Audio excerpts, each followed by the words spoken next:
Order! Order! You are an incorrigible delinquent at times.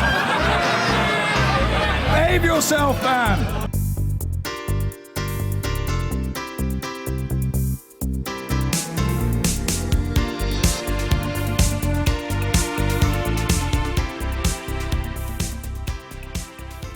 Held to ransom, red lines and crashing the bus, not the Brexit bus on this occasion. These are just some of the accusations levelled by the leaders of the DUP and Sinn Fein today following their separate meetings with Theresa May in an attempt to find a solution to the Stormont deadlock. Their words a sign of just how little common ground remains. It's been 13 months since the Northern Ireland Assembly collapsed in a row about a botched green energy scheme. Hopes of a deal last week foundered over an Irish Language Act. Today, the DUP has called on the Prime Minister to put a budget in place for the region and for Westminster to make ministerial decisions on health and education.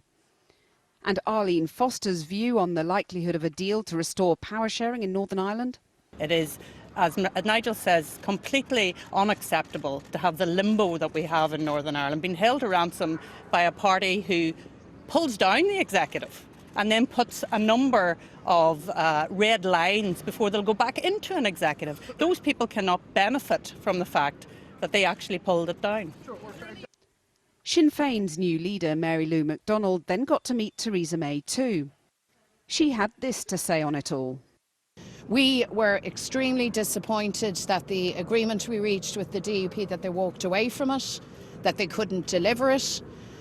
But just because the DUP have crashed the bus does not mean that everybody has to sit at home now, cross their fingers and hope against hope that things will improve. Add the question of Brexit and a soft or hard border on the island, and the answer to the impasse may take even longer. Well, with me now is the new leader of Sinn Féin, Mary Lou McDonald.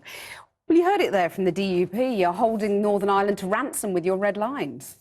We're doing no such thing. The leader of the DUP is well aware that we spent 14 months deliberating on a set of discrete issues, long-standing commitments.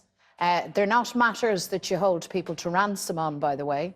They're simple things like the right to marriage equality, the right to language rights, the fact that in the north of Ireland, huge numbers of families have been waiting for decades for an inquest. But the Irish language point that you mentioned there, the DUP couldn't sell to their members. I mean, are you asking for too much? When you're asking for parity between the Irish and English language, is that too much?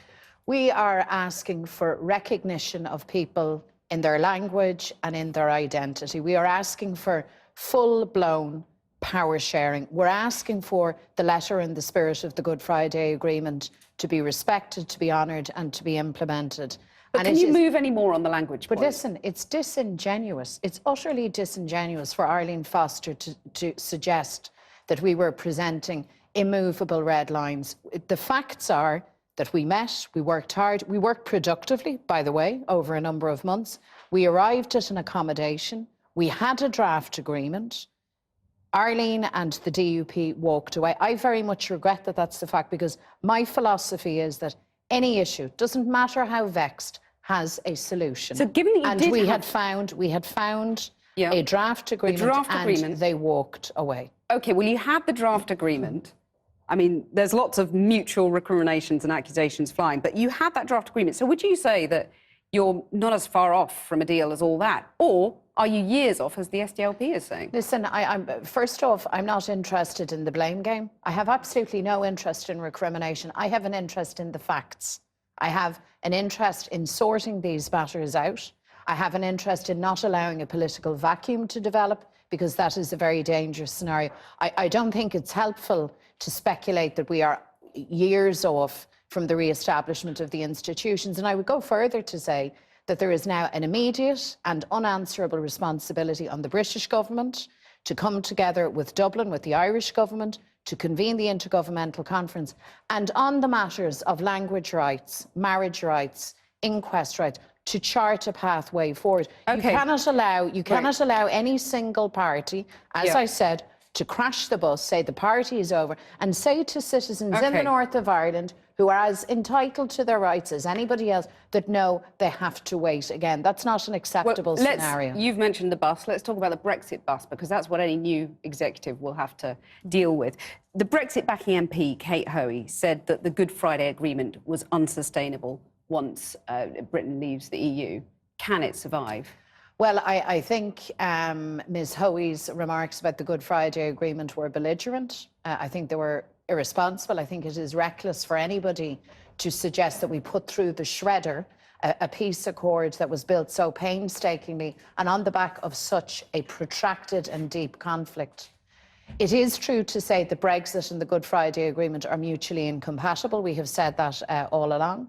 A Brexit, whether it's hard, whether it's soft, however you describe it, jeopardises not just social and economic harmony on the island, but it's a fundamental attack on the political and legal infrastructure of that accord.